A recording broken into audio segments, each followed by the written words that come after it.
Dios mediante, este viernes 6 de septiembre comenzaremos con estas 4 clases, la primera de las 4 clases que vamos a dedicar en el mes de la Biblia a una selección de profetas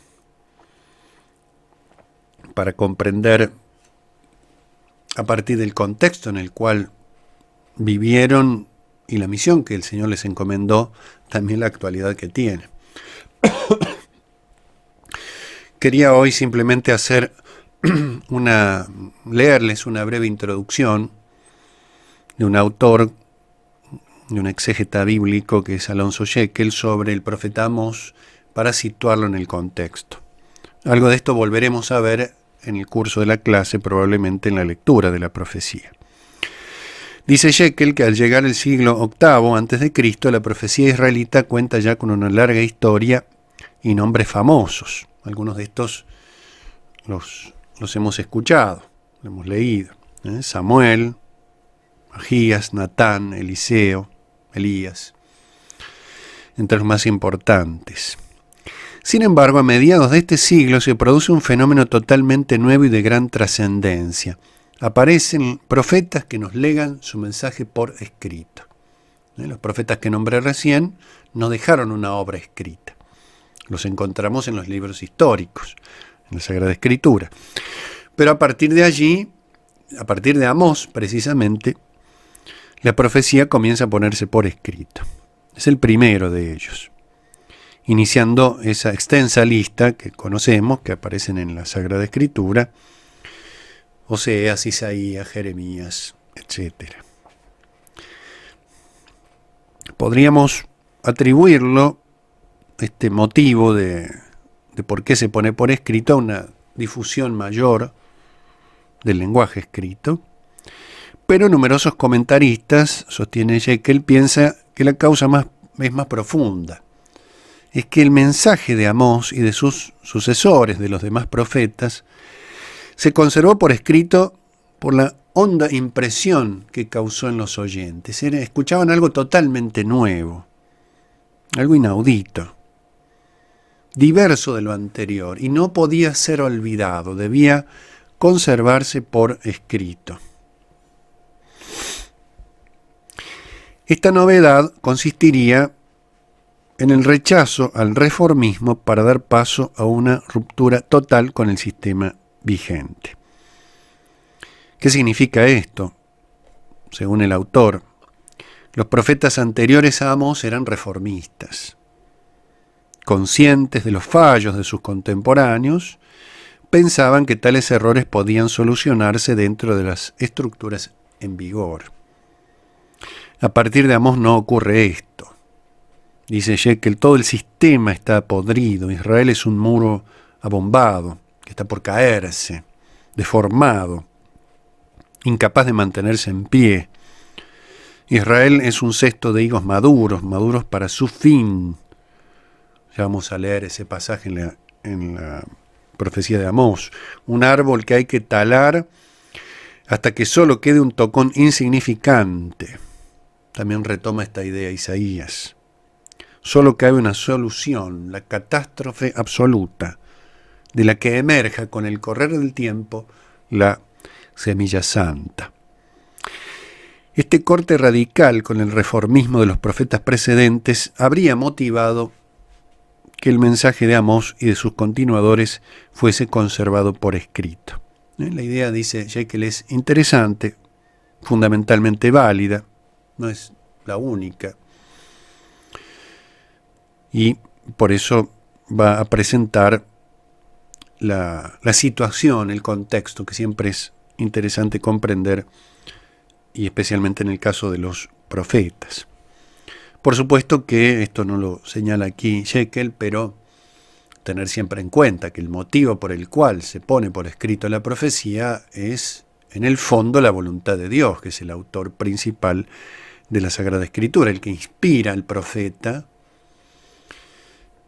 esto de ponerlo por escrito, y el escrito mismo, ¿no? El texto que leemos en la palabra de Dios, que leemos en la Biblia, el fundamento por el cual está allí es la inspiración divina. al margen de que sean válidas o relativamente válidas estas explicaciones sobre un cambio de un reformismo a un quiebre absoluto con el sistema. Ciertamente que se advierte en la Sagrada Escritura, en la historia bíblica, esta situación es un progresivo declive que se va dando en el pueblo de Dios, cada vez más grave, con algunas excepciones, pero una situación cada vez más dramática, hasta el punto de que los profetas, muchas veces, como los que he mencionado, consejeros del rey directamente, advierten que, como la mayoría de los reyes no cumplió la misión para la cual Dios los había elegido, entonces van proclamando un cambio mucho más radical. Van evidenciando toda la profundidad del mal, no solo en una circunstancia particular o en un consejo que tienen que dar, sino van mucho más profundo, una mirada mucho más amplia también. Esto tal vez para tenerlo en cuenta cuando leamos la profecía. Vamos a referirnos a eso este viernes.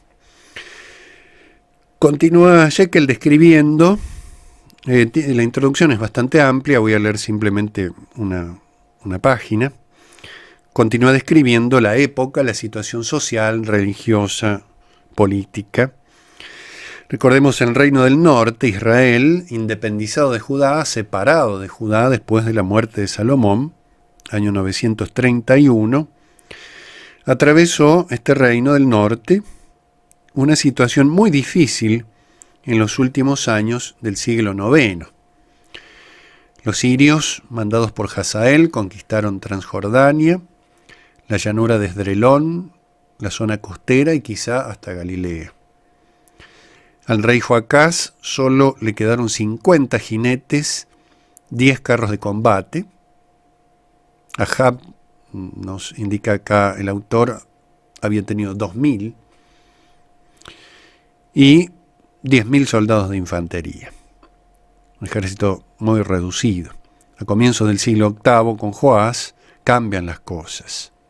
Este rey reconquista las ciudades en poder de los sirios y vence también a Judá. La situación entre Israel y Judá, los dos reinos hermanos, fue siempre conflictiva y dramática. La situación de Israel mejora más aún con su sucesor, Jeroboam II, que extiende el territorio desde Hamat hasta el Mar Muerto. Gracias al comercio con Arabia, Fenicia, el Mar Rojo, las minas de cobre de la Arabá, se produce una prosperidad desconocida desde el tiempo de Salomón.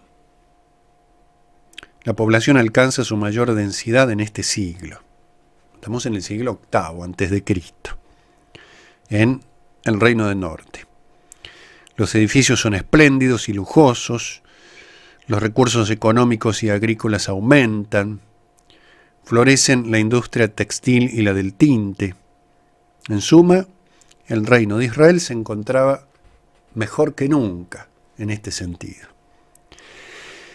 Sin embargo, esta prosperidad y bienestar ocultaban una descomposición social. La suerte de los ciudadanos modestos era tremendamente dura y el Estado hacía poco o nada por aliviarla.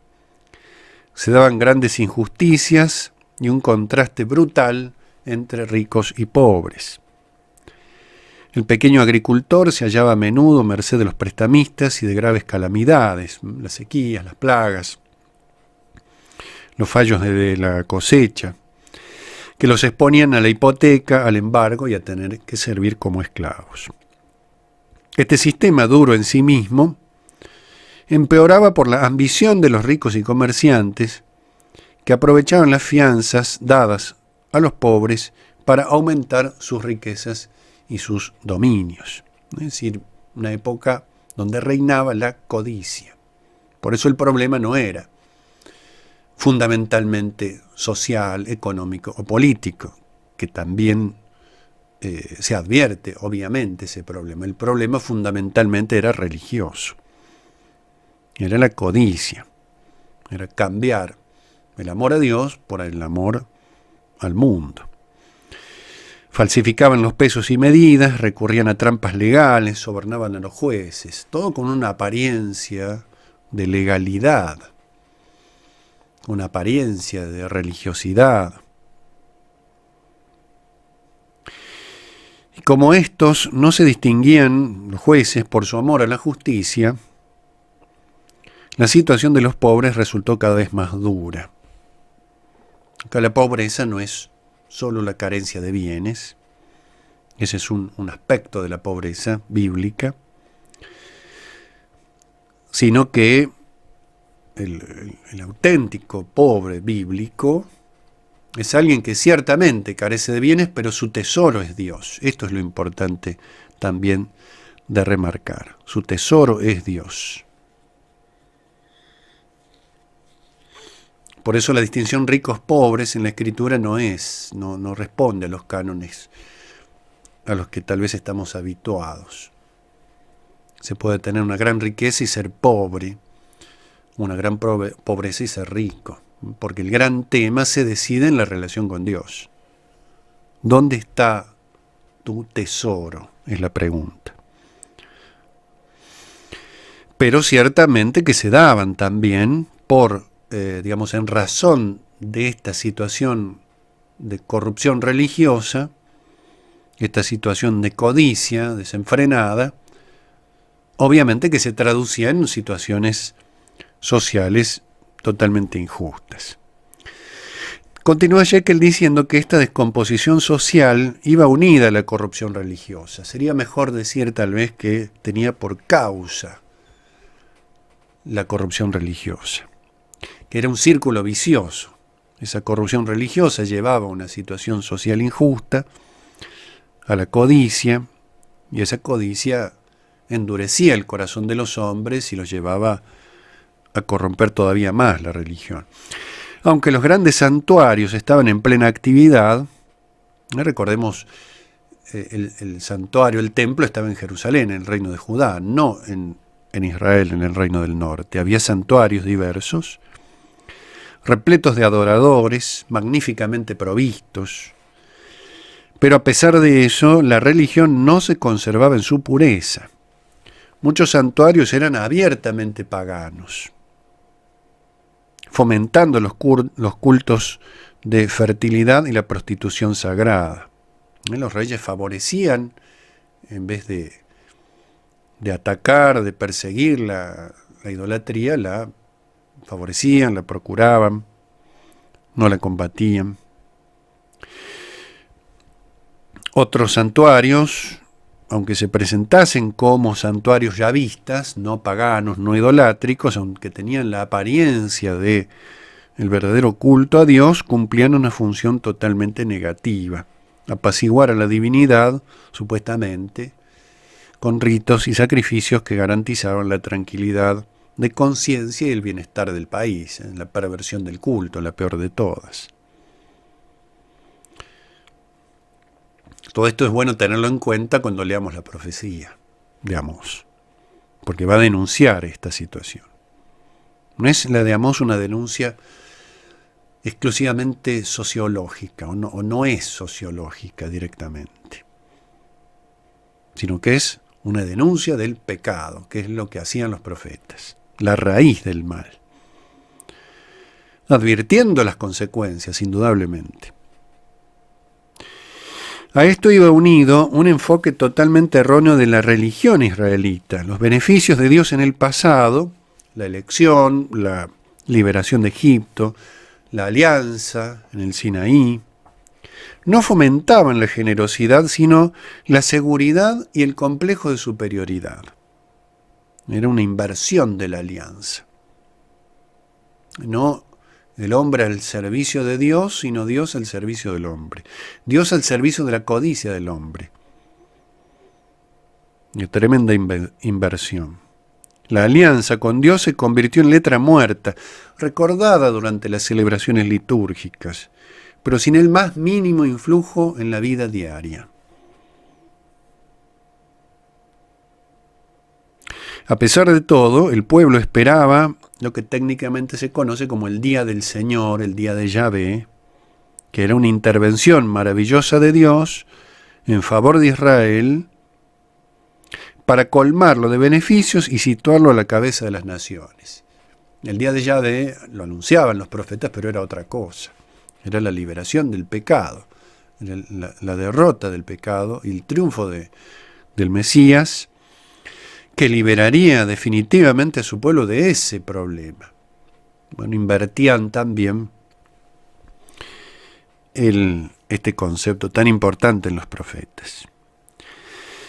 En esta situación de prosperidad económica y estabilidad política, de desigualdades sociales e injusticias, de paganismo y corrupción de la religión israelita, es donde aparece este primer profeta con obra escrita, el profeta Amós.